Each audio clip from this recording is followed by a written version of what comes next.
Verdun, a name forever etched in history as the site of one of the bloodiest battles of World War I.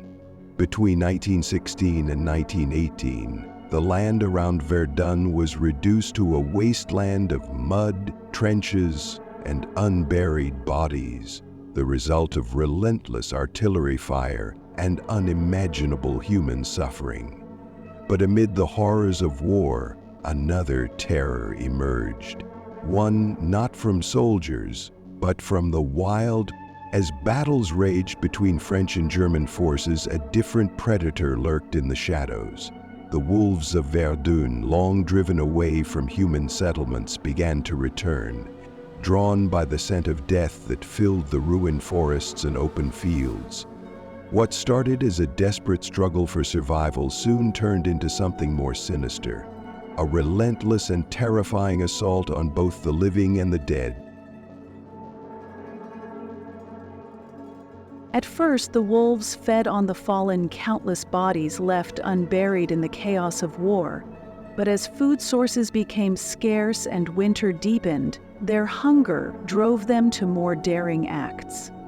Soldiers on both sides began reporting strange occurrences: glowing eyes in the night, the sound of howling too close for comfort, and missing sentries whose bodies were later found torn apart in no man's land. Then the wolves became bolder. They began attacking the living, isolated soldiers wandering too far from their units, wounded men left in abandoned trenches, and even those sleeping in makeshift camps. The soldiers, already plagued by the horrors of war, now faced a primal fear that had haunted humanity for centuries: the fear of being hunted. Reports emerged of entire packs charging into encampments under the cover of darkness, dragging men away as their screams echoed through the night. Even the constant sound of gunfire did not seem to deter the beasts. In the chaos of war, the line between predator and prey had blurred, and for the wolves, the battlefield had become a new hunting ground.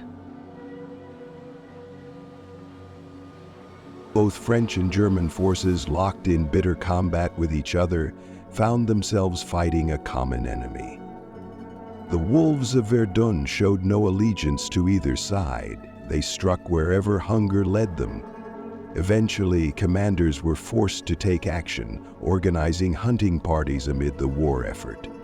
Soldiers who would normally be shooting at each other now found themselves aiming at a different target: wolves that had turned the war zone into their territory. But hunting them was no easy task. The wolves had adapted to the carnage, using the same trenches and ruins that soldiers relied upon for cover. They struck swiftly, disappearing into the shell-cratered wasteland before hunters could react. Still, with time and persistence, the soldiers managed to eliminate many of the beasts, reducing the attacks. Yet the terror never fully faded, and for many who survived Verdun, the howls of wolves became as haunting as the memories of war itself. The story of the wolves of Verdun has long lingered as part of the region's dark history. But how much of it is true? Some historians believe that the harsh winter and widespread devastation did indeed drive wolf packs toward human settlements, making desperate attacks more likely. The unburied dead provided an unnatural food source, luring predators into an environment they would normally avoid. Others argue that the horrors of war itself may have fueled the legend. Soldiers living in nightmarish conditions, facing death daily, may have seen in the wolves a reflection of their own fate, trapped in a ruthless, merciless cycle of survival. Whether exaggerated or not, the wolves became part of the collective memory of Verdun, blending historical reality with wartime fear. The Battle of Verdun ended, but its scars remain, on the land, in history, and in legend.